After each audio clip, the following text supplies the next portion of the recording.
Coming from these factors, from the upper body to lower body, here we have lumbar spine stiffness, quadratus lumbaris, and gluteus retraction. This is very commonly seen in football players.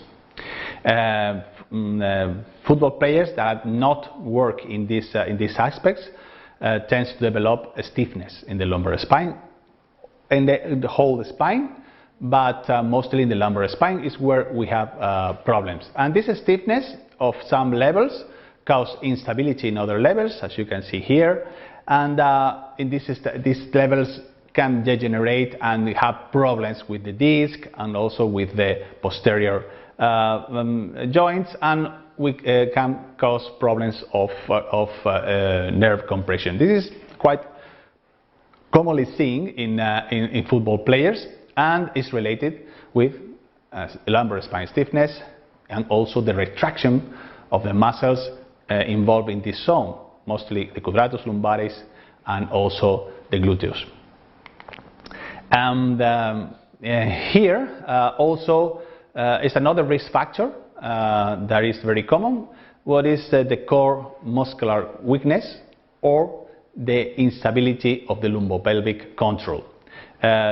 This factor is related with a number of pathologies like lumbar instability, lumbar degenerative disease, neural stenosis, lower limb muscle injuries, Achilles tendinopathy, pubalgia, because if we don't have a good stability of the lumbar spine, we will have problems in this lumbar spine and also compression of nerves that going to the lower limb, and this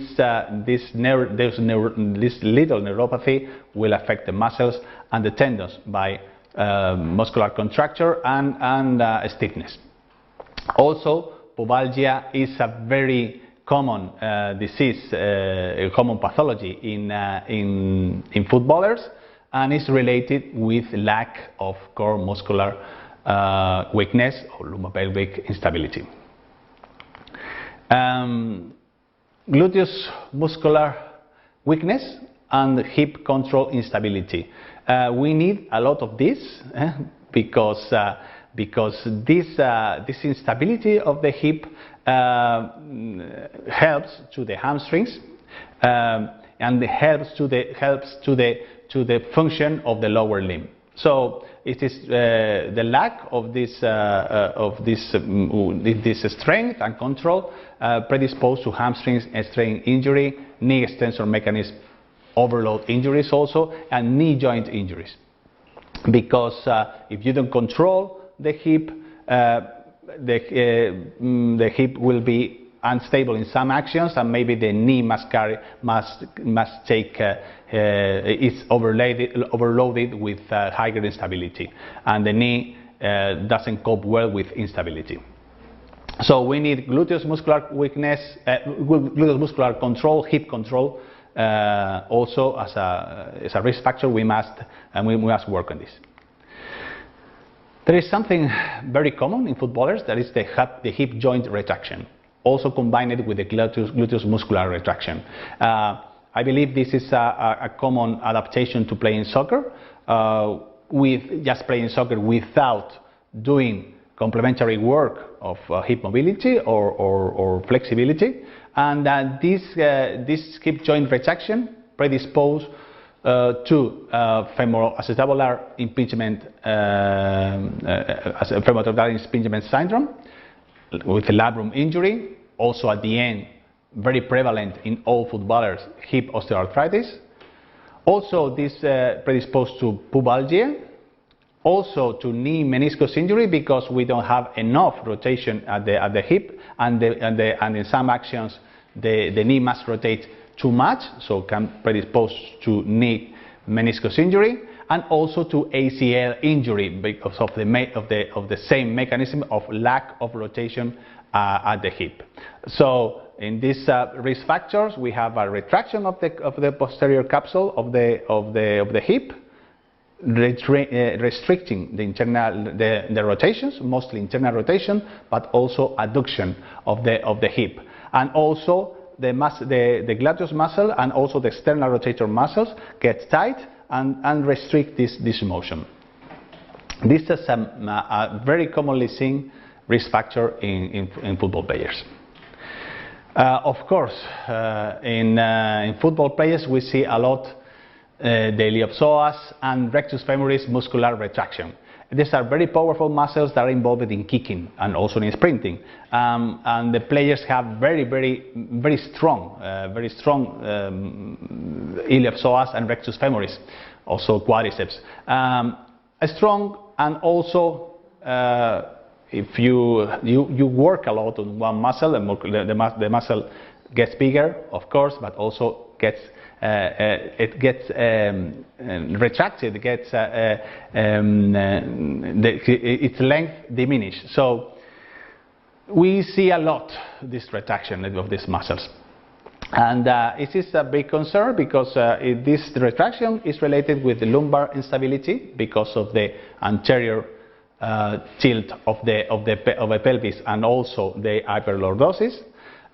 This lumbar instability turns into lumbar degenerative disease, neural stenosis, and this creates lower limb muscle injuries, also tendinopathies in the lower limbs because of neural drive, also pubalgia because of the tilt of the pelvis, and also the restriction in hip extension because of the retraction of the iliopsoas and quadriceps, also femoroacetabular impingement syndrome, and also rectus femoris muscle injury. So this is something that is very commonly seen and must be corrected in football players. And here we have also problems with the adductors, are very commonly seen also. We have retraction of the adductors, which is related with pubalgia and adductors muscle injury, and also adductors eccentric strength weakness. Not absolute weakness, because football players have good strength in the adductors normally, but relating with the other muscles which are antagonists, which are the hip abductors.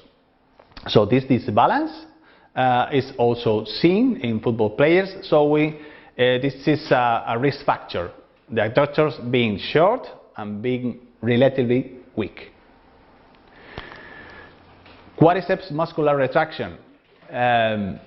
This is very common in football because quadriceps, I have seen, is very developed in football. It's a very used muscle for football actions. So get very big. But also, if you don't work in its length, in its flexibility enough, it gets retracted and retracted with time.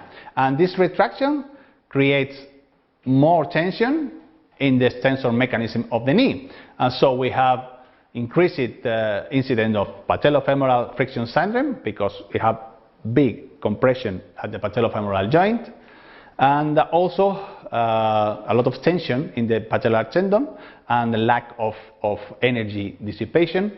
So we have also increased risk for patellar tendinopathy. And also we have some risk factors in the hamstrings. You have seen that hamstring injuries is very prevalent in football. Is a big problem in terms of number of injuries. Is the #1 problem, and this is related with two factors in the hamstring. One is the retraction of the hamstrings, so the shortening of the quadriceps, of the hamstrings, and also the lack of eccentric strength of hamstrings. These two factors lead to hamstring strain injury, but also the hamstring eccentric strength weakness, again, is not an absolute weakness, but it's a relative to the quadriceps weakness, because we must remind that the quadriceps is very strong in football players, and hamstrings are not so strong. So they normally have a disbalance. If just play football, don't work on especially on hamstrings. So it's also a factor for knee extensor overload, because hamstring also helps the extensor mechanism of the knee, and when you decelerate, and also to ACL injury, because hamstrings are agonists of the ACL in restricting the anterior movement of the tibia, of the proximal tibia. So it is very well known that in sprinting, that is there's a very common mechanism of hamstring strain injury in football. We need flexibility, some range of motion of the hamstrings, but also we need eccentric strength to accelerate the limb going ahead in the stride of the running, of the sprinting.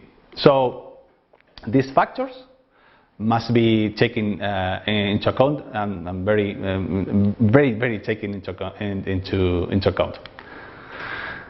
Also, in football players, we see many times a lack of stability or control of the knee at landing, in two aspects mainly. One is the valgus control, so the knee is kept aligned, is not going to valgus, and also the amortiguation. The landing must be soft, not stiff. If we have a stiff landing, and also we have a valgus moment in the landing, we have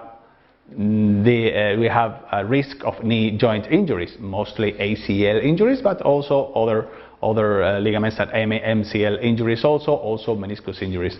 And also we have a risk of patellar tendinitis, because a hard landing is related with lack of energy dissipation for the patellar tendon, and increased risk. We need a soft landing, we need a controlled landing with the knee not in valgus. And this is something we must check, and we must correct if there is if we see it in our football player. Ankle lateral control instability. Ankle sprains are common in football. Many of them are traumatic. Here we can see a traumatic injury many times, and obviously the player who has developed one ankle sprain has problems in the stability of the ankle. So we must work on this stability in order to prevent the ankle sprains. And at last, the last injury, big injury risk factor is the triceps, also triceps surae and toes flexors muscular retraction. This is very common in footballers. The triceps gets retracted with football practice, and increases tension in two places mainly. It's in the Achilles tendon, also in the proximal part of the plantar fascia, also in the metatarsal bones, and it is also a factor, a risk factor for problems in the knee, problems in the hip, problems in the hamstrings, because this lack of flexibility of the posterior chain is normally associated with lack of dorsiflexion, of mobility of dorsiflexion of the ankle, and this lack of dorsiflexion of the ankle gives a lot of problems, because it gives a lack of amortiguation, and this affects the pronation of the foot, what is a normal natural mechanism of amortiguation, and this lack of amortiguation affects other joints like knee. So this muscular retraction, I would say, also combined with the lack of motion, dorsiflexion in ankle dorsiflexion motion, It's a risk factor for Achilles tendinopathy, ankle sprain, plantar fasciitis, metatarsal pathology. This is in the foot, but also can act as a risk factor for knee problems, also hamstring problems, and also hip problems. So here, what we see here? We see here what I call the football-only player. Why football only? Because these injury factors, these disbalances, biomechanical deficiencies, you can see it in football players when the football player is playing for many years and the only thing he does is playing football. He's just very adapted to football. He has very little added work or compensating work. So it's a number of deficiencies that develops when the player practice a lot of football and have a lack of complementary athletic training. So, in my opinion, in order to get rid of typical football injuries, normally when you play a lot of football, you are very adapted to football, but you also are at risk of typical football injuries. And remember that 72% of the injuries are non-contact. So it's because football gives these injuries if you don't compensate for football. If you don't work on the injuries risk factors that you develop playing football. And you have there this picture, you can keep it in the video, because these factors, core weakness, lumbar stiffness, hip external rotation, all these deficiencies you can see in the slide are the most frequent and the normally seen things that you can check in your football player, and these are the targets of the intervention for the individual injury risk factors for injury prevention. So we have seen a lot about acute injuries and statistics of injuries, but what about chronic injuries? Chronic injuries are also related with these factors we have seen, and but frequently are overlooked in epidemiological studies because they may allow the players to play, and we see many times in football teams that the player is playing because he's able to play, but in pain, with some chronic injury, something that is disturbing him. Obviously, player's performance is obviously diminished. Could be good. Still good enough because the player is good, but it's not at his or her 100%.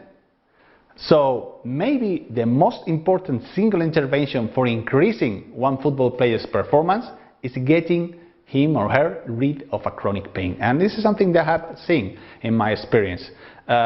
Sometimes we get crazy about training methods, recovery, nutrition.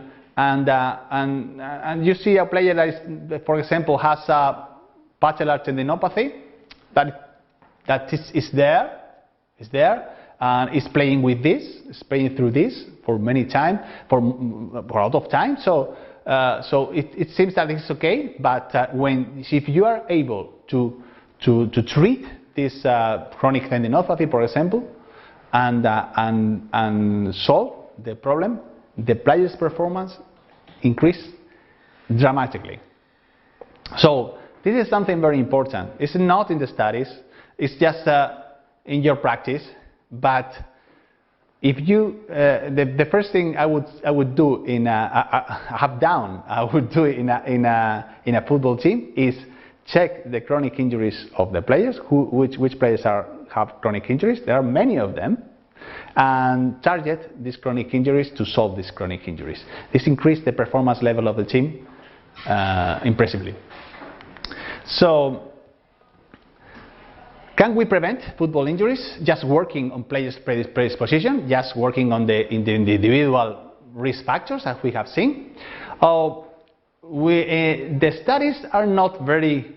They don't tell us so. The studies say, okay, it looks like there's a little evidence about this, but clearly nobody just working on this, even with very well-known interventions like 11 Plus or FIFA or Nordic hamstrings or many other interventions we do on players' injury risk factors.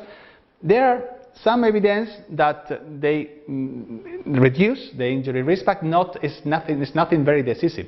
That is normal to think about this because normally the interventions are very are not in the. We have many risk factors, and the intervention just targets one of the risk factors or two, only little number of risk factors. For example, Nordic hamstrings only target hamstrings, but it's difficult to develop interventions for all the risk factors for injuries that we have seen, because at least we have 11. For me, 11 is the number, is the main number, but you can see it can be more for other people. So you need a comprehensive program targeting many things to in a football player to decrease his individual predisposition to get injured. Even that, if you can work on this, and maybe you will improve the injury risk. So you work on this, the internal risk factor, on previous injury, if you can, of a sequela, and what is called here modified factors, physical factors, and we. By working in this injury risk factors, individual risk factors, we can have predisposed athlete, have less predisposed athlete. But after that, we need to put training on the player, and also training has an effect on injury. So if you apply workload and it's too much work, you can have a very well balanced player, very well worked, everything, all the risk factors corrected, but if you apply to him more workload that he can tolerate, will have injury. Okay, because workload, if it's well tolerated, has a fitness effect, but if it's too much, has negative effects, can get injured. So it's not a question of only individual internal risk factors, but also we must put training in this equation. And this is very common, very well-known study of Wind and Gavet, underlining this thing. So there is another thing that must be taken into account. That as you can see, the differences between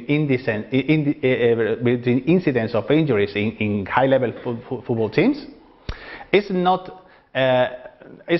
so. They are quite big, but in terms of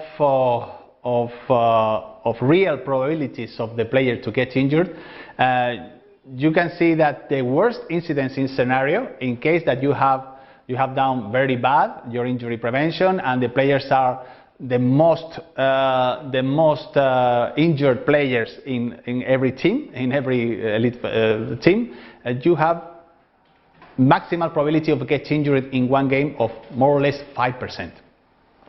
So if you do things very well, you have maybe 2%. If you have to do things very bad, if you don't work on the injury predisposition, the worst scenario will be 5%. So a player is predisposed, also bad training load, with all the risk factors of injury, still will have a probability, average probability of not getting injured of 95%. So at the end, even with poor injury risk control, probability of injury is low. Hence, the low predictive value of football injury risk factors. So that's why the scientific community hasn't found a very big relationship between risk factors and injury prediction, because at the end you can have a lot of risk factors and the probability will increase, will double, but still it's very little probability. You have much higher probability of not being injured in a game that being injured. So this is misleading, because some will say, okay, there's no point in having injury prevention at all. So because we will have at the most average 5% incidence, okay? But this is not a very wise decision, as we will see later on. So, if you want to prevent injuries, we need to have a general algorithm, a general scheme, you know, for football injury prevention. And this maybe is the most important slide in all the presentation, because here I try to summarize all the factors we must take into account if we want to prevent injuries in football. First, we have individual, what is called non-modifiable factors, which is age, gender, genetics, the constitution of the player, previous injury, psychology.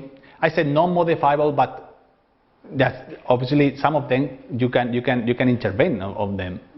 On previous injury, you can have some sequela, some fibrosis, for example. We have treatments for that. On psychology, we can work also, but also on constitution, we can work in this according to these factors. But it's low. We will say not a lot modifiable factors. And also, we have seen. We have in the players individual biomechanical deficiencies that normally are related with the practice of football, non-compensated practice of football, but we can work a lot on this. How we can reduce this individual predisposition with an individual training program. And this is the first thing we must do to prevent injuries. Take the squad and say 1 to 24, analyze them and say and have a screening, have an evaluation of them, and do design an individual training program for any of them. That's something for me absolutely important.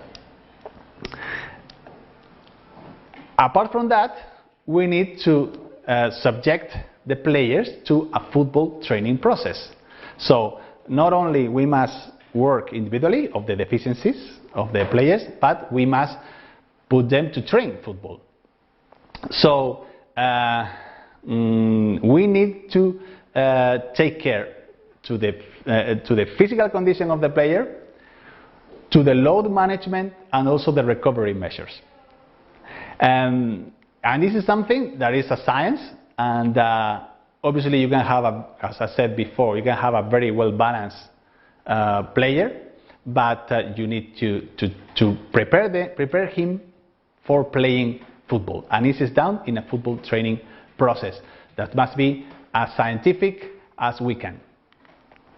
And at the end, we have the last thing is the football exposure. At the end, you must prepare the player by individual training, by football training process, and you must expose the player to football. And we have seen that the football playing has a lot of injuries compared with training.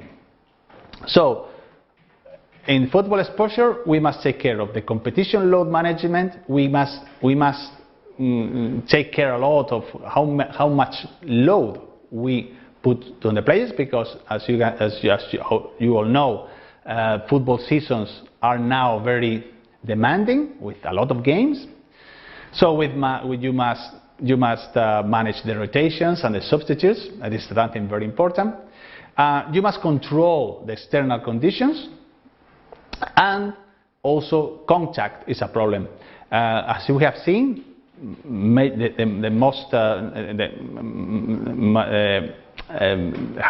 highest number of injuries are non-contact, but still 25% more or less are contact injuries, and also the highest burden injuries, like knee injuries, for example, many times come from contact. So contact must be must be cared, and this is made just by rules, by refereeing, and also the style of play, because some teams are reduce the injury risk by not getting into contact, for example, but reducing the exposure to contact. On a team that is able to control the ball and control the spaces, and control the passing, and dominate the position just with the ball, normally are less exposed to injuries, less exposed to contact. And some players also are able to avoid contact because they are very good technically. So style of play also plays a role in this. Let's take a look at how we can target the individual factors, all right? Non-modifiable and the biomechanical deficiencies. We have seen that we can do it by an individual training program. The problem with this, as you can see here in this recent study, is that you need, as I said before, you have many factors that you need to attend, and if you do it without previous evaluation to all the team, you just say, okay, we are going to take these 11 factors I have mentioned, and I'm going to work this on all the squad, every player, 24 players. The problem is that you will spend a lot of time on this, and this is very, very problematic, because as this study outlines, there is a big investment on that in playing hours that is very expensive, and also it's a confrontation with the normal tactical training. So you cannot just do an individual training and prevention for everybody. This is not a question of not just hamstring injury prevention, what you can see in many teams. We do hamstring injury prevention. Hamstring is only one injury. Okay, this is very important, but we need to prevent a lot of injuries, so we need to provide prevention for all injuries, and we cannot do it over all the injuries for everybody, because it will be time consuming. And this is the reason why many coaches or physical or strength and conditioning coaches say, okay, well, we don't do injury prevention because it takes a lot of time and so on. But if you are able to evaluate the players, do a screening, see which players have risk factors and which players not, which are the risk factors for any player, you can target just the factors that are the risk factors that each player has. So it's not a question of one training, one program for everybody. It's just a question of individual programs according to the specific player deficiencies. This is what it works, and in my experience, is the most appropriate approach. So, after working on individual training and individual biomechanical training and the biomechanical correction, as we have seen, we need to do a football training process. What are the characteristics that this football training process must have in order to prevent injuries? Firstly, we must look at the worst case scenario.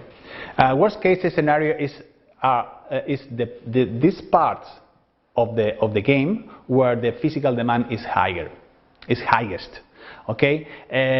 In these cases, we see in these parts of the games, you can see, for example, in 1 minute or 5 minute period, a high number of high intensity actions. So we must prepare the player for this worst case scenario, because we see if we prepare the player for the average scenario, we will not have the player prepared for these maximal intensity moments. And so we need a high chronic load.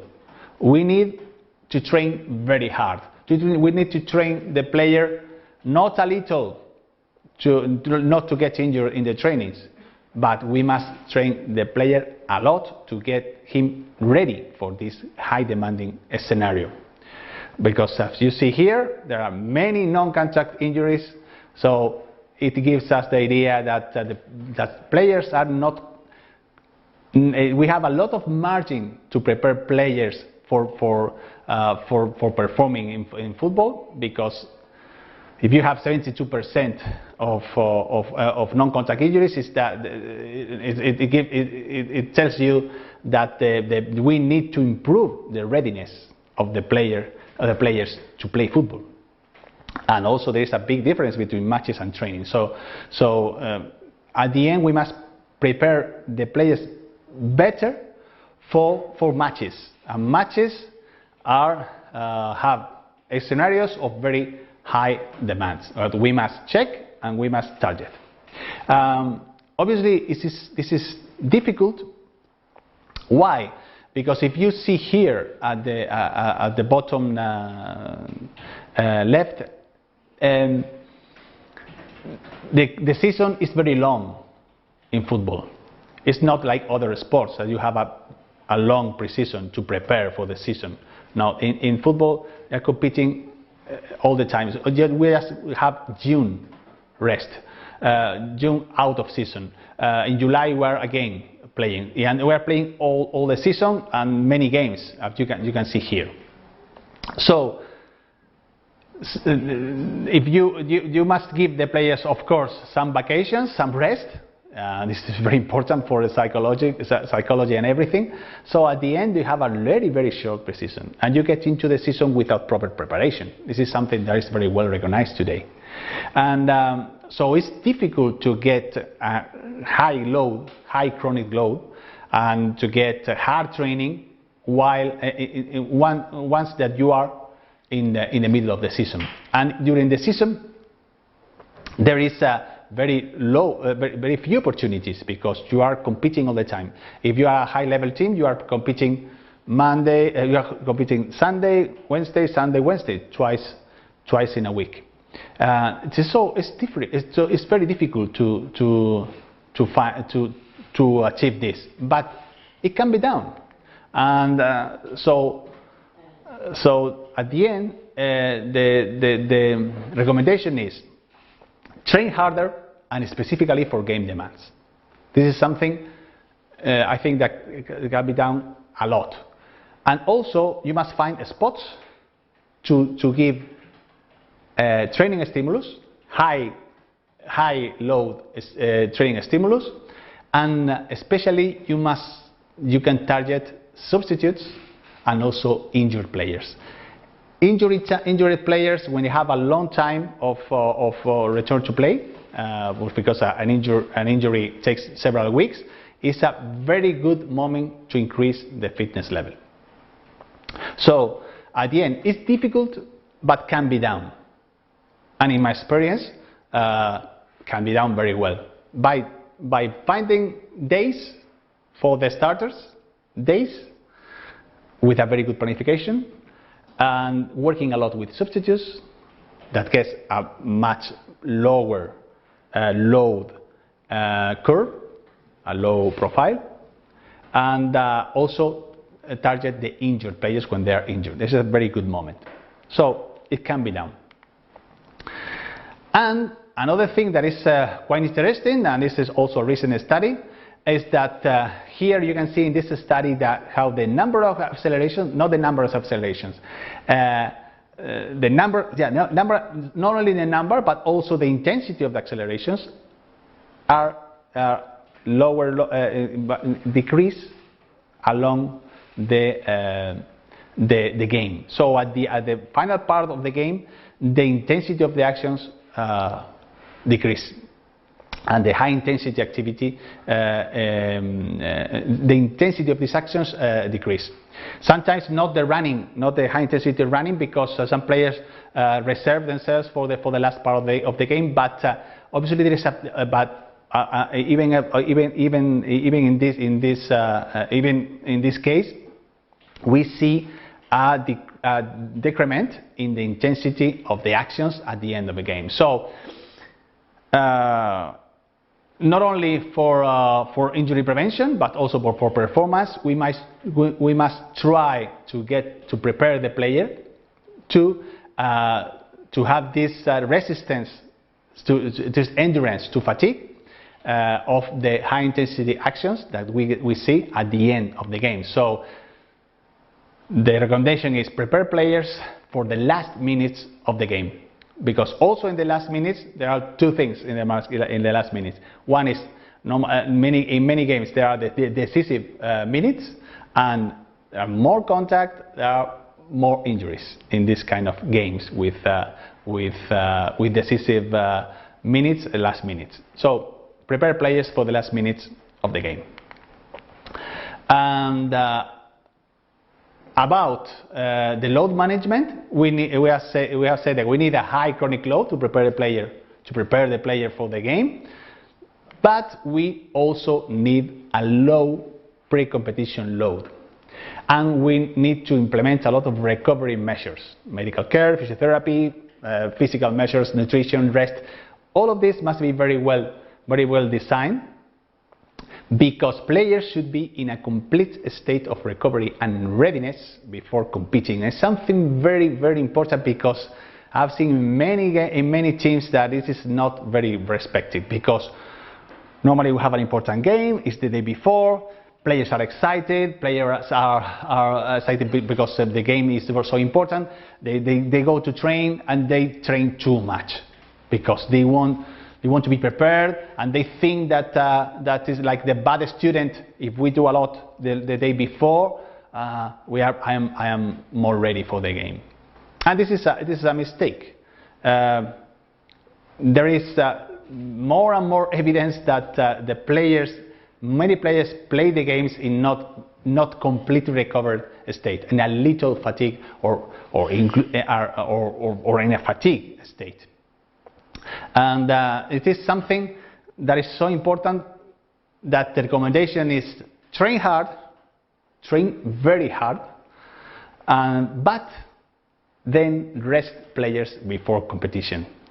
Take care a lot of the day before competition, and also even the 48 hours before competition. In these 2 days before competition, concentrate on recovery, concentrate on decreasing fatigue. So the player in the day of competition is completely rested, full of energy, and full of readiness. And just some words about the external conditions. Can we influence in the external conditions? Of course, I was saying the competition load management. We must manipulate it a lot with rotations, with taking the substitutes. If you want to use the substitutes, you need to train the substitutes, which is something that correlates with also with injury prevention. And but this is normally done by the coach, and their coach is very good in this. We must also control the external conditions. For example, we can control the pitch, the softness of the pitch. If we play at home, for example, we can control how the pitch is watered. So we can. It is something that I did originally in my experience. Just control the conditions of the pitch. We must control the boot. The boot is very important. If you see, like you see here in the picture, a boot that flexes too much at the fifth metatarsal is a very common injury risk factor for fifth metatarsal fractures. That is a very important injury. And also mental training. There is something very common that players that are normally training in the days before a game get injured in the first minutes of the game. They do the warm-up, they have trained the previous days, and for some reason in the first minutes of the game they get injured. Obviously there is a neural drive in this, there is also a mental, it's something seems obvious. You are exposed suddenly to a stress, an environmental stress, and this also can be worked with mental training. And of course, as I said before, the contact can be controlled some way with the rules, adapting the rules, and the refereeing, the style of play. Okay. So in this